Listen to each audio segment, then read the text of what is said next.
আসসালামু আলাইকুম সুপ্রিয় শিক্ষার্থীবৃন্দ, সবাইকে সালাম ও শুভেচ্ছা। আজ একটি গুরুত্বপূর্ণ টপিক নিয়ে আমরা আলোচনা করব। আর আমাদের আজকের টপিকটি হচ্ছে যে কিভাবে একটি সিভির কভার লেটার লিখতে হয়। আমরা জানি যে আমাদের প্রত্যেকটি সিভিতে একটি কভার লেটার সংযুক্ত করতে হয়।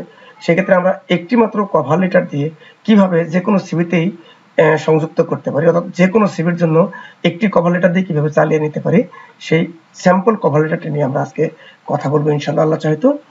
তো চলুন শুরু করা যাক। আমরা জানি যে সিভি লিখতে গেলে আমাদেরকে প্রথমে শুরু করতে হবে টু দিয়ে। আমরা টু দিয়ে শুরু করলাম। তারপর এখানে কি বলছে, দ্য পজিশন অফ রিসিপিয়েন্ট বা অথরিটি, অর্থাৎ যাকে আমরা মেনশন করে কভার লেটারটি লিখবো তার পদবি এই জায়গাটাতে লিখতে হবে। যেমন আমরা যদি স্কুল কলেজে লিখি তাহলে আমরা কি লিখতে পারি, যে প্রিন্সিপাল কিংবা হেড টিচার। ঠিক সেইভাবে যদি আমরা কোনো কোম্পানিতে বা কোনো অর্গানাইজেশনে লিখি তাহলে ম্যানেজিং ডিরেক্টর কিংবা হিউম্যান রিসোর্স অফিসার, এরকম যে কোনো একটা কিছু আমরা এখানে লিখে দিতে পারি ইনশাআল্লাহ, আল্লাহ চাইতো। এরপরে আমাদের কি বলছে যে ড্যাশ, কি বলছে এখানে ড্যাশ। এই ড্যাশের মধ্যে কি হবে, কোম্পানি, স্কুল, কলেজ কিংবা অর্গানাইজেশন। এই যে আমাদের এখানে যে কোম্পানি, স্কুল, কলেজ বা অর্গানাইজেশন, যা যে কোম্পানিতে বা যে প্রতিষ্ঠানে আমি সিভিটি ড্রপ করব সেই প্রতিষ্ঠানের সংক্ষিপ্ত নামটি আমাদের এখানে লিখতে হবে। এবং তার নিচে কি আছে, address of company, school, college আর অর্গানাইজেশন, অর্থাৎ আমরা যে স্কুলে, কলেজ বা অর্গানাইজেশনে আমাদের সিভিটি পাঠাবো, অর্থাৎ যাকে মেনশন করে কভার লেটারটি লিখবো, সেই কোম্পানির বা সেই প্রতিষ্ঠানের সংক্ষিপ্ত ঠিকানাটি আমাদের এই জায়গায় লিখে দিতে হবে। এই জায়গাটা সংক্ষিপ্ত ঠিকানাটি লিখে দিতে হবে। তারপরে কি আসছে, সাবজেক্ট। হ্যাঁ, সাবজেক্টটি কি বলবো আমরা, এখানে সাবজেক্টে লিখে হচ্ছে application for the post of dash. এখানে ড্যাশ বলতে আমরা যে পদের জন্য আবেদন করব সেই পদের নামটি এখানে লিখে দেব। হতে পারে অ্যাসিস্ট্যান্ট টিচার, কিংবা হতে পারে হচ্ছে আপনার মার্কেটিং অফিসার, কিংবা হতে পারে কম্পিউটার অপারেটর, কিংবা হতে পারে অ্যাকাউন্টস অফিসার, অর্থাৎ যে পদে আমাদের আবেদন করা পড়বে সেই পদের নামটি আমরা এখানে লিখে দেব। তারপরে আমরা এখানে তাকে স্যালুটেশন জানাবো এইভাবে, যে রেসপেক্টেড স্যার অথবা ম্যাডাম। যদি পুরুষ মানুষ হয় রেসপেক্টেড স্যার, ম্যাডাম হলে রেসপেক্টেড ম্যাডাম। তারপরে আমাদের সিভির শুরু করবে এইভাবে কভার লেটারটি, যে I beg most respectfully two state that I came to know from an advertisement published in the daily dash. এই দেখেন ডেইলি ড্যাশ মানে এই যেখানে যে পত্রিকার মাধ্যমে আমরা এই নিউজটি পেয়েছি সেই পত্রিকাটার নামটা এখানে লিখে দিতে হবে।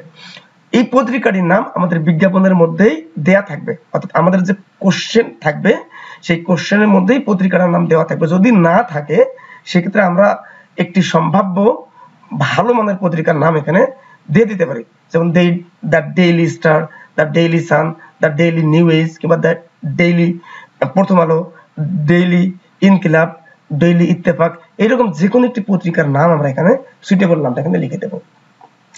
তারপরে লিখে দেওয়ার পরে এখানে কি বলা হচ্ছে, that you are going to appoint some young and energetic people for the post of dash. এই যেখানে দেখেন for the post of dash, এই ড্যাশের মধ্যে আমরা আবার ওই যে পোস্টের নামটা আমরা সাবজেক্টে লিখেছি, এই সাবজেক্টে লিখেছিলাম, সেই পোস্টের নামটা আমরা আবার এখানে ড্যাশের মধ্যে লিখে দেব। লিখে দেওয়ার পরে দেখেন তারপর বলা হচ্ছে, I am interested for the post and applying eagerly, যে আমি এই পোস্টের জন্য আমি আগ্রহ প্রকাশ করছি এবং আমি সেখানে আগ্রহের সাথে আবেদন করছি। এরপর কি বলছে, আই বিলিভ, কি বলছে, I believe that this opportunity will help me to develop my skills further and contribute positively. এই যে সেন্টেন্সটা, এটা আমি যে কাজটা করতে আগ্রহী এবং আমি যে তাদের মধ্যে সেবা দেব, এই জন্য এই সেন্টেন্সটা আমাদেরকে লিখতে হবে। যে কোনো সিভিতেই, যে কোনো পোস্টের জন্য সিভি হোক না কেন, আমরা এই সেন্টেন্সটা এখানে লিখে দেব।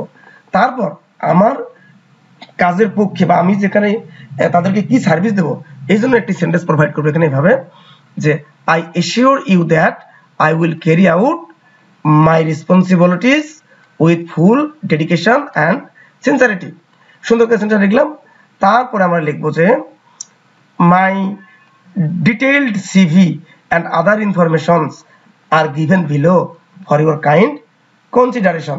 যেই যে আমরা যে সিভিটার কথা বলছিলাম, কভার লেটার যেহেতু লিখতেছি, কভার লেটারের সাথে একটা সিভি ইনক্লুড করতে হয়, এই জন্য আমরা কি বলছি এখানে, my detailed CV and other information are given below for your kind consideration, আপনার সদয় বিবেচনার জন্য আমি আমার তথ্যগুলো আপনার গ্যাদারতে এখানে সংযোজন করতেছি। সাথে কি থাকতেছে, আমার সিভি থাকতেছে এবং অন্যান্য তথ্যগুলো থাকতেছে। তারপরে এসে আমরা এখানে একটা উপসংহারে একটা সেন্টেন্স লিখবো যে I would be grateful if you kindly consider my application and give me a chance to prove myself. তারপরে এই কথা বলে দেবো যে যদি আপনি আমাকে মানে প্রুভ করার সুযোগ দেন এবং আমাকে আপনি কনসিডার করেন আপনার যোগ্য প্রার্থী হিসেবে, তাহলে আমি আপনার প্রতি কি থাকবো, গ্রেটফুল থাকবো। হ্যাঁ, এই হওয়ার পরে লাস্টে এখানে এসে আপনার কি থাকবে, সংক্ষিপ্ত একটা মানে সম্ভাষণ করবেন। করার পরে এখানে কি থাকবে, আপনার ইওর ফুল নেম, আপনার নামটা কি, সম্পূর্ণ নামটা এখানে লিখে দিতে হবে। সম্পূর্ণ নাম লিখার পরে আপনার শর্ট অ্যাড্রেস, অর্থাৎ আপনি যে জায়গাটায় থাকেন শুধু সেই জায়গাটা লিখে দিয়ে তারপর হচ্ছে কন্টাক্ট ডিটেলস। এখানে এসে কন্টাক্ট ডিটেলস বলতে আপনার ফোন নম্বর কিংবা ইমেইল নাম্বার, কিংবা আপনি ইচ্ছে করলে ফোন নম্বর এবং ইমেইল নাম্বার দুটোই এখানে অ্যাড করে দিতে পারেন। তাহলে এইভাবে যদি আমরা একটা সিভি লিখতে পারি, তাহলে এই একটি মাত্র ফরম্যাট যদি আমরা ফলো করতে পারি, আমি আশা করব ভিডিওটি পজ করে আপনারা এই সিভির ফরম্যাটটি লিখে নেবেন। লিখে নেবার পরে এই ফরম্যাটের যে ফরম্যাটটি থাকলো এটি আপনি যে কোনো সিভিতে এই কভার লেটার হিসেবে চালিয়ে দিতে পারবেন। তো ধন্যবাদ সবাইকে আজকের ভিডিওটিতে এতক্ষণ আমাদের সাথে থাকার জন্য। ভিডিওটি ভালো লাগলে একটা লাইক করে দেবেন এবং কোনো প্রবলেম থাকলে কিংবা আরো কিছু জানার থাকলে আপনারা কমেন্ট বক্সে কমেন্ট করে জানাতে পারেন। তো ধন্যবাদ সবাইকে। আসসালামু আলাইকুম ওয়া রাহমাতুল্লাহি ওয়া বারাকাতুহু।